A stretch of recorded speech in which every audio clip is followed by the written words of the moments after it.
Magandang umaga, Pilipinas. Narito ang latest sa lagay ng ating panahon. Sa buong bansa ay habagat pa rin ang weather system na nakakaapekto at inaasahan nating patuloy na magdudulot ng pag-ulan sa malaking bahagi po ng ating bansa.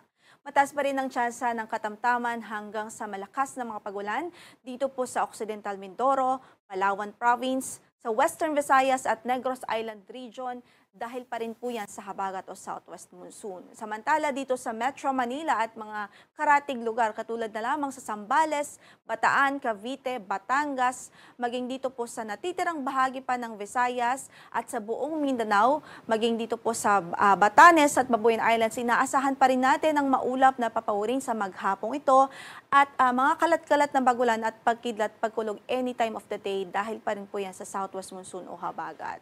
Samantala sa loob po ng ating Tropical Cyclone Information Domain ay meron po tayong minomonitor na dalawang weather system. Nariyan nga po yung isang LPA sa silangang bahagi ng bansa.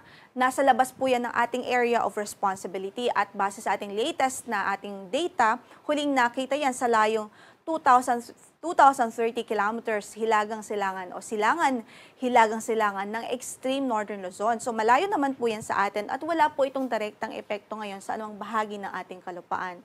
Based na rin sa ating latest na analysis dito ay nananatili pong mataas ang tsansa na mabuo ito bilang isang bagyo in the next 24 hours. Pero based na rin sa magiging movement niya sa forecast natin, papalayo naman po ito at hindi po ito inaasahang makakaapekto sa nawang bahagi ng ating kalupaan. Gayunman, patuloy pa rin po tayong mag-antabay sa magiging updates ng Pag-asa should there be significant changes tungkol po dito sa weather system. Samantala, meron pa tayong isang LPA na minomonitor sa kanlurang bahagi naman ng bansa. Huling nakita itong LPA na ito sa layong 760 kilometers kanluran, hilagang kanluran ng Itbay at Batanes. Ito po yung remnant low ng dating si Bagyong Bising at ngayon ay wala naman din po itong any effect sa anumang bahagi ng ating landmass.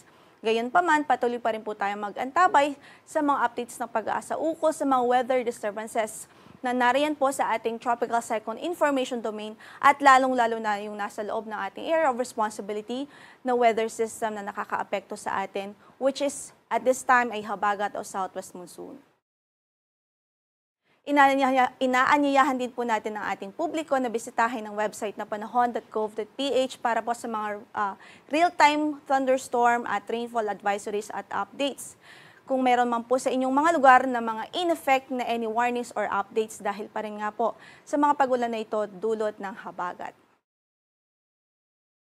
Samantala para sa pagtayo ng ating panahon sa araw na ito, mananatili pong maulap ang papawurin at mataas po yung tsansa ng katamtaman hanggang sa malakas na mga pag-ulan dito sa Occidental Mindoro at sa Palawan Province. Dito naman sa Metro Manila at mga karatig lugar sa Zambales, Bataan, Cavite, Batangas, maging dito sa Batanes at Babuyan Islands, inaasahan pa rin natin ng maulap na papawurin at mga kalat-kalat na pagulan at pagkidlat, pagkulog dahil pa rin po sa habagat. Sa natitirang bahagi naman ng Luzon, asahan natin ay generally bahagyang maulap hanggang sa maulap ang papawurin at posible pa rin ho mga thunderstorms, lalong-lalo na po sa hapon at gabi. Para naman sa pagtaya ng ating temperatura sa Metro Manila from 25 to 31 degrees Celsius, ang inaasahan sa araw na ito sa Baguio naman ay 17 to 23 degrees Celsius, 25 to 30 degrees Celsius sa Lawag City, habang 24 to 32 degrees Celsius sa Tugigaraw at 26 to 32 degrees Celsius naman sa Legazpi City. Sa Tagaytay ay malamig pa rin from 22 to 27 degrees Celsius. Dumako naman ho tayo sa Kabisayaan at Mindanao. Inaasahan pa rin natin ang maulap na papawurin at mataas ang tsansa ng malalakas na pag-ulan sa maghapong ito o within the next 24 hours dito po sa Western Visayas at Negros Island Region, epekto pa rin po ng habagat sa southwest monsoon. Sa natitirang bahagi naman ng Kabisayaan at sa buong Mindanao, magiging maulap ang araw na ito at mataas po yung tsansa ng mga pag-ulan. Light to moderate rains na kumisan ay may malalakas ding pagbuhos dahil po sa southwest monsoon o habagat.